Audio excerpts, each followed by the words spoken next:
Dans cette vidéo, je vais te révéler une équation capitale qui va te rendre riche. En gros, il y a deux choses dont je veux parler. La première, c'est comment créer et vendre des choses de valeur. Tu entends probablement souvent des gens dire « Eh, il faut apporter plus de valeur, tout est une question de valeur ». Mais personne ne définit ce qu'est réellement la valeur. Qu'est-ce que ça signifie? Quels sont les éléments qui rendent un produit ou un service plus ou moins précieux? La deuxième partie concerne les 4 choses différentes que tu peux faire pour augmenter la valeur. Une fois que tu as quelque chose de valeur, tu peux l'augmenter en ajoutant de la rareté, en ajoutant de l'urgence, en ajoutant des bonus ou en ajoutant des garanties. Et tu peux aussi, en cinquième point, petit bonus pour vous, augmenter la valeur simplement en lui donnant un nom qui résonne davantage avec ton client idéal ou le type de personne à qui tu veux vendre, d'accord? Donc, si ce sont les 5 éléments qui peuvent augmenter la valeur de ce que tu vends et que tu les maîtrises bien tous les 5, tu vendras plus que si tu ne les avais pas. Maintenant, je n'aurai pas le temps de parler des 5, je vais me concentrer sur un seul, la garantie. Donc, en résumé, on va parler de comment créer et détruire de la valeur dans ce que l'on vend, et on parlera de comment renverser le risque grâce aux garanties pour rendre ce que l'on vend plus attrayant. Parce que maintenant, les gens n'auront plus peur de ne pas obtenir le résultat qu'on leur a promis. J'ai passé énormément de temps à essayer de comprendre ce que signifiait vraiment valeur. Et c'est parce qu'on a travaillé avec beaucoup d'entreprises de notre portefeuille, et on voulait réfléchir à comment créer de nouvelles offres de produits qui allaient se vendre très cher, avec de grosses marges, et nous rendre tous riches, non? Je voulais créer une équation qui encapsule ça, afin qu'on puisse aborder le problème de manière formelle ou méthodique. En gros, si on coche ces cases, alors on obtient quelque chose de valeur. Et on peut simplement répéter ce processus encore et encore. Et je devais faire comme ça parce que je ne peux plus être la personne qui crée les produits dans chacune de ces entreprises. À ce stade, je dois créer un processus autour de ça. Voici les 4 variables. Donc, si tu prends des notes ou si tu as un écran à côté, ce sont les éléments à noter. Numéro 1, le résultat rêvé. Est-ce que ce qu'on promet est quelque chose que les gens veulent vraiment? Je vais détailler chacun de ces 4 dans un instant, mais d'abord je te donne les 4, ensuite on va les creuser. Donc, numéro 1, le résultat rêvé. Numéro 2, la probabilité perçue d'obtenir ce résultat. Quelle est, selon la perception du client, la probabilité que s'il achète ton truc, il atteindra le résultat que tu promets? Beaucoup de mots, mais c'est un concept simple. Numéro 3, le facteur temps. En essence, à quelle vitesse va-t-il obtenir ce qu'il a payé? Numéro 4, le double aspect de l'effort et du sacrifice. Quelles sont les choses qu'il devra commencer à faire, qu'il ne veut pas faire, et quelles sont celles qu'il devra arrêter de faire, qu'il aime bien, mais qu'il ne pourra plus faire à cause de cet achat? Voilà les 4 choses. Et ce que j'aimerais que tu fasses, pendant qu'on les analyse, c'est penser à tes propres produits et services, et voir comment ils se positionnent par rapport à cette équation. Je vais te donner un exemple général, puis on ira dans le détail de chacun. Si on pense à un résultat rêvé idéal, utilisons la perte de poids, car c'est un exemple que la plupart des gens comprennent. Alors pourquoi peut-on vendre des opérations de liposuction à 50 000 $, et à l'inverse, un e-book à 5 $ qui promet un ventre plat, alors qu'ils font tous les deux la même promesse, le résultat rêvé? C'est là que les 3 autres variables entrent en jeu. Parce que le résultat rêvé, perdre du poids, c'est quelque chose que les gens veulent, n'est-ce pas? Donc ça, c'est l'élément numéro 1. Maintenant, la raison pour laquelle c'est le premier des 4, c'est que si je te dis « je peux te faire gagner 1 million de dollars » ou « je peux te faire perdre du poids », la plupart des gens, surtout les hommes, vont probablement accorder plus de valeur à gagner de l'argent qu'à perdre du poids. Pas toujours, mais souvent. Donc en tant que catégorie, les choses liées à l'investissement, aux franchises, aux opportunités business se vendent plus cher. C'est la différence entre le B2B, business to business, et le B2C, business to consumer. Quand tu compares 2 offres de produits très différentes, c'est le résultat rêvé qui permet de différencier des industries ou des catégories entières comme étant plus ou moins chères. Une fois que le résultat rêvé est le même, par exemple la perte de poids, on passe aux 3 autres parties de l'équation. Passons à la probabilité perçue de réussite. Si j'ai 2 personnes qui vendent exactement la même chose, prenons un chirurgien esthétique dans notre exemple, et disons que le chirurgien A fait 10 000 opérations de liposuction, et que le chirurgien B en a fait une seule. Même opération, même résultat rêvé, même durée, même effort pour toi. Peut-être même que le second passera plus de temps avec toi, car il est moins expérimenté. Lequel choisis-tu? Probablement celui qui en a fait 10 000. Pourquoi? À cause de la probabilité perçue de réussite. On sent moins de risques à faire cet achat, car on pense que si on donne notre argent, on va obtenir le résultat qu'on attend. Donc si tu réfléchis à tes propres produits, pose-toi la question. Est-ce que je fais bien mon travail avant l'achat pour augmenter la perception qu'a le client d'obtenir ce qu'il veut? Parce que, de manière très concrète, cela permet d'augmenter les prix. Ce mec, même s'il passe moins de temps à faire l'opération, peut facturer plus que l'autre. C'est fou, non? Donc on a le résultat rêvé. Est-ce que c'est ce que les gens veulent vraiment? La probabilité perçue de réussite, est-ce que les gens y croient vraiment? Si on s'arrêtait là, à faire de grandes promesses et à convaincre que ça va marcher, c'est là que la majorité des jeunes ou nouveaux entrepreneurs passent leur temps. Moi y compris, j'ai passé la première moitié, voire les 2 tiers de ma carrière à me concentrer sur cette partie supérieure de l'équation. Je faisais de plus grandes promesses, je montrais plus de témoignages, plus de résultats. Toujours promettre plus, montrer plus de résultats, plus de célébrités, plus de preuves sociales, etc. Mais maintenant, avec un peu d'expérience, je pense que la vraie fortune se trouve dans la partie inférieure de l'équation. Souviens-toi, le haut crée de la valeur, le bas la détruit. Notre objectif est d'augmenter la partie supérieure et de réduire la partie inférieure. Sur le facteur temps, il y a 2 aspects. Le délai entre le moment où tu achètes et le moment où tu reçois. Le temps qu'il faut avant de commencer à voir des résultats, même partiels. Par exemple, si je m'inscris à une salle de sport, encore avec l'exemple de la perte de poids, je sais peut-être que je ne vais pas perdre de poids tout de suite, peut-être pas avant un an. Mais si je commence à me sentir mieux, à profiter de la communauté, à me sentir plus dynamique, je vais avoir de la valeur rapidement, même si ce n'est pas encore mon objectif final. Le point ici, c'est à quelle vitesse, après avoir acheté, le client commence-t-il à percevoir un bénéfice? Je vais te donner un exemple. B de B et un B de C. Côté B de B, disons que tu possèdes une agence marketing, c'est AdWorld. Donc je suis sûr que beaucoup d'entre vous vont se reconnaître. Si tu compares 2 agences qui proposent la même chose, elles te disent toutes les 2 qu'elles vont faire du marketing pour toi, que ton téléphone va sonner grâce aux pubs qu'elles créent. L'agence A dit « Ok, maintenant qu'on travaille ensemble, tu vas devoir enregistrer plein de pubs pour nous. On va se voir 3 fois par semaine, 1 heure à chaque fois, et tu vas devoir passer 4 heures par semaine à faire ça. Et il faudra 60 jours pour que les pubs soient prêtes. À 60 jours, ton téléphone commence à sonner. L'agence B. Tu signes le contrat, ils encaissent ton paiement et ton téléphone sonne. Dans les secondes qui suivent. C'est un lead. Même produit, temps compressé. Et un de mes mentors m'a dit un jour que l'un des moyens les plus simples de savoir quel produit vendre est de regarder les produits que tout le monde vend déjà et de proposer la même chose 2 fois plus vite. Alors quand on pense aux produits qu'on vend, est-ce qu'il y a un moyen de réduire le TTV, c'est-à-dire le time to value, le temps entre l'achat et la réception de la valeur? Une des choses fondamentales sur lesquelles on se concentre lorsqu'on intègre une entreprise dans notre portefeuille chez Acquisition, c'est de se demander comment peut-on revoir cette prestation de service pour la rendre plus rapide. Et pour ceux qui sont dans la salle et qui se disent « Oui, mais mon business est différent », sachez qu'on a une entreprise qui publie des livres, littéralement. Donc c'est un processus très long. Mais on a cherché à comprendre comment livrer cette valeur plus vite. Parce que dans leur cas aussi, écrire un livre, ça prend du temps. Alors comment faire? Et en fait, c'est un peu comme l'exemple de la salle de sport que j'ai donné. Il ne s'agit pas forcément de livrer le résultat final immédiatement, mais de livrer un résultat rapidement.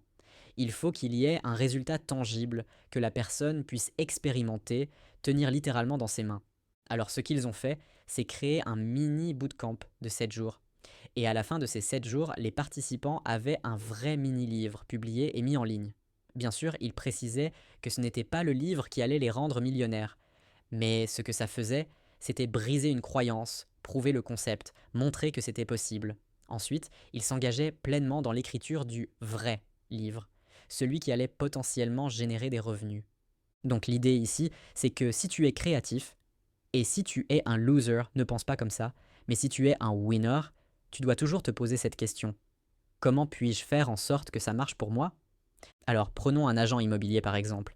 Il se dit, vendre une maison, ça prend 90 jours. Ok, mais est-ce que tu peux donner un résultat avant ces 90 jours?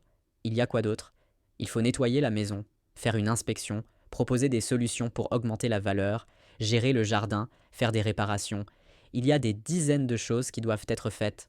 Est-ce que tu peux fournir de la valeur plus tôt dans ce processus? Est-ce qu'il y a des petits résultats que tu peux livrer dès le début pour améliorer l'expérience? Prenons un exemple maintenant. Je suis sur Internet, j'essaie d'acheter un produit pour perdre du poids. Je clique sur le bouton qui dit abdos en 6 minutes. Et 6 minutes plus tard, j'ai des abdos. Littéralement, je soulève mon t-shirt et je me dis « Oh mon Dieu !» À quel point ce produit serait-il précieux? Probablement infiniment précieux. Donc, dès qu'on trouve un moyen de livrer le résultat à nos clients, plus tôt ou plus vite, ils vont valoriser ça beaucoup plus. Pas un peu plus, beaucoup plus. La rapidité est un des meilleurs avantages compétitifs de tous les temps. Et enfin, la dernière variable, c'est l'effort et le sacrifice. J'ai dit que c'était deux faces d'une même pièce. Parce que quand tu prends un nouveau client, il va devoir commencer à faire des choses qu'il ne faisait pas avant. Ça, c'est l'effort. Et il ne veut probablement pas le faire, sinon il le ferait déjà, donc ce n'est pas quelque chose qu'il aime. Et à l'inverse, il va devoir arrêter de faire des choses qu'il aime faire. C'est ça le sacrifice.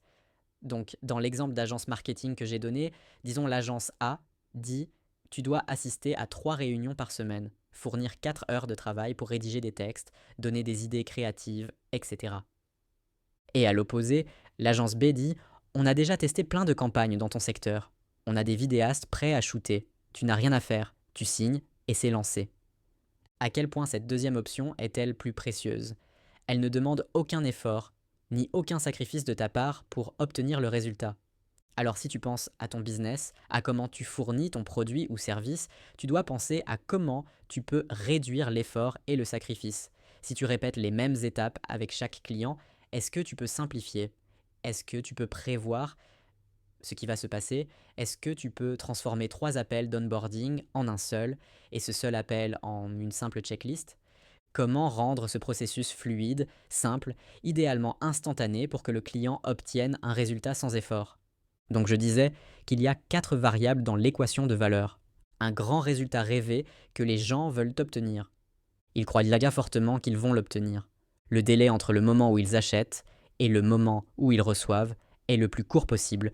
L'effort et le sacrifice sont quasiment nuls. Quand tu réunis ces 4 éléments, tu as un produit extrêmement précieux. Et je disais que la partie inférieure de l'équation, le temps, l'effort, le sacrifice, est la plus précieuse. Parce qu'il est facile de faire de grosses promesses, de montrer des témoignages, des résultats. C'est beaucoup plus dur d'avoir l'efficacité opérationnelle nécessaire pour délivrer rapidement les résultats avec moins d'efforts pour le client. Les vrais avantages compétitifs des grandes entreprises se trouvent en bas de l'équation. Netflix a écrasé Blockbuster parce qu'ils ont rendu le visionnage de films instantané. Plus besoin de se lever, prendre sa voiture, faire 15 minutes de route, se balader dans le magasin, choisir un DVD, le rendre 3 jours plus tard, ce qui ne t'apporte aucune valeur, juste des pénalités de retard. Netflix a éliminé tout ça. Tu prends ton téléphone, tu regardes, mais le résultat rêvé et la probabilité de succès en haut de l'équation étaient les mêmes. Tu veux voir un film, tu es sûr que tu vas le voir. Le haut est identique, c'est le bas de l'équation qui a tout changé. Amazon a fait pareil. Le processus d'achat est ultra fluide. Un clic, tu reçois ton colis le lendemain. L'effort et le sacrifice pour acheter sont quasi nuls. Le délai aussi. Et ils continuent de réduire ce délai. Ils vendent les mêmes produits que tout le monde. Mais ils ont augmenté la probabilité de satisfaction en ajoutant plein d'avis clients. Donc tu crois que tu vas vraiment obtenir ce que tu veux. Tu crois que le produit va faire le job que tu lui demandes parce que tu lis que d'autres l'ont fait aussi. Et donc c'est comme ça qu'Amazon gagne en délivrant de la valeur. Est-ce que ça vous parle? Vous kiffez? C'est cool? Je vais vous donner un dernier gros avantage de cette équation à 4 variables et ensuite je passerai à la partie sur les garanties. Donc je vous ai donné les 4 variables. Devinez quoi? Ces 4 éléments peuvent aussi être utilisés pour écrire des titres ou du copywriting. Si je veux faire une promesse à un prospect, voilà ce que je vais dire. Voici le résultat rêvé. Voici un chiffre, nombre de clients qui ont obtenu ce résultat. Voici combien de temps ça leur a pris. Voici les conditions autour de cette promesse. Et si vous avez des données de votre département de Customer Success, ce que j'espère, par exemple, le pourcentage de clients qui laissent une évaluation 5 étoiles ou qui obtiennent tel résultat en X jours sous telles conditions, alors vous avez des preuves à utiliser dans votre marketing. Ces éléments peuvent servir de titre dans vos emails, vos publicités, vos pages de vente ou même les hooks de vos vidéos et contenus créatifs. Donc quand vous réfléchissez à ces 4 variables, ce sont les mêmes que celles que vous devez utiliser dans vos arguments de vente. Parce que ce que les gens veulent acheter, c'est de la valeur. Donc votre capacité à convaincre et votre capacité à comprendre et communiquer la valeur doivent être alignées. Alors, comment faire concrètement? On fait une grande liste de problèmes. J'aime bien penser à tout ça comme une séquence. Quel est chaque petit micro-pas, aussi détaillé que possible, que quelqu'un doit franchir pour obtenir le résultat? Si vous vendez des produits physiques, c'est pour ça qu'Amazon a passé autant de temps sur l'expérience d'achat. Il n'y a pas grand-chose que le client a à faire. Mais dès qu'il reçoit le produit, quelle est la première impression du colis? L'emballage, les instructions fournies pour l'utiliser, l'expérience de la première utilisation, de la deuxième, etc. Comment peut-on rendre tout ça plus fluide? Est-ce qu'on peut leur donner plusieurs façons d'utiliser le même produit? Dans les services, il y a probablement beaucoup plus d'étapes pour que le client atteigne le résultat. Donc l'idée, c'est de noter chaque problème potentiel qu'il pourrait rencontrer tout au long de son parcours avec vous. Et ensuite, on veut écrire à quoi ressemblerait la solution à chacun de ces problèmes. Là, on est juste dans un monde fictif, dans un océan bleu, en train d'imaginer que ferait-on pour résoudre chacun de ces problèmes. Et on obtient une liste énorme. Beaucoup de personnes qui lisent ce livre finissent avec plus d'une centaine de petits micro-problèmes et de micro-solutions qu'ils ont identifiés. Une fois que tu as cette énorme liste, voici une activité sympa à faire avec ton équipe. Comment rendre ce que l'on vend plus précieux? Une fois que tu as cette liste, tu fais quelque chose que j'appelle le trim and stack, trier et empiler, qui consiste à examiner cette liste et à te demander quels sont les éléments les plus précieux pour eux, lesquels sont ceux qui leur causent le plus de souffrance et qui sont les plus importants à leurs yeux. C'est la première catégorie. Ensuite, parmi ceux-là, lesquels nous coûteraient pratiquement rien à construire ou à mettre en place après une première expérience. Par exemple, si tu dois construire une calculatrice de courses alimentaires, cela va te prendre du temps une seule fois, mais après, chaque fois que tu l'utiliseras, ce sera déjà fait. Quel est le coût incrémental de chacune de ces solutions? Ensuite, tu les classes simplement en 3 catégories, faible, moyen, élevé. Très simple. Ce que nous faisons avec les entreprises que nous accompagnons, c'est que nous regardons ce qui est à haute valeur ajoutée et qui nous coûte très peu à fournir en continu, et nous coupons tout le reste. Et alors, nous avons quelque chose de très précieux, à faible coût pour nous, ce qui nous permet d'avoir un produit ou un service à très haute valeur ajoutée et à forte marge. C'est comme ça que tu recrées de la valeur dans une entreprise. Ce qu'on aime faire, c'est se demander quelles sont toutes les capacités de notre entreprise, quels sont tous les problèmes qu'elle pourrait potentiellement résoudre. Et ensuite, lesquels choisissons-nous de résoudre?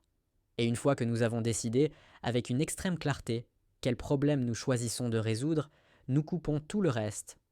On dit, ce n'est tout simplement pas un problème qu'on choisit de résoudre. On sait qu'on pourrait le faire, mais en fonction de l'économie de cette solution ou de ce problème, on ne veut pas être ceux qui le font. Et ensuite, on reste concentré de façon impitoyable sur les choses que l'on fait bien, et on en fait plus. La plupart des gens pensent lorsqu'ils vendent contre la concurrence. Je ne suis pas d'accord. En réalité, ce contre quoi tu vends, c'est l'inaction. Tu vends contre le doute. Tu vends contre le plus grand obstacle, le risque. Le confort de ne rien faire ou de ne pas acheter est tellement grand qu'on doit aider les gens à franchir ce seuil d'action. On doit abaisser la barre au point qu'ils puissent littéralement la franchir sans effort. Parce que, à ce niveau-là, ils ne veulent pas passer à l'action. C'est trop confortable. Il faut tellement abaisser cette barre qu'il n'y ait plus aucune friction pour qu'ils passent à l'action avec nous et qu'ils achètent. L'une des choses les plus convaincantes qu'une entreprise puisse faire, c'est d'offrir des garanties. Les garanties, c'est assumer une part du risque du client. À chaque échange entre deux parties, il y a une certaine part de risque partagé.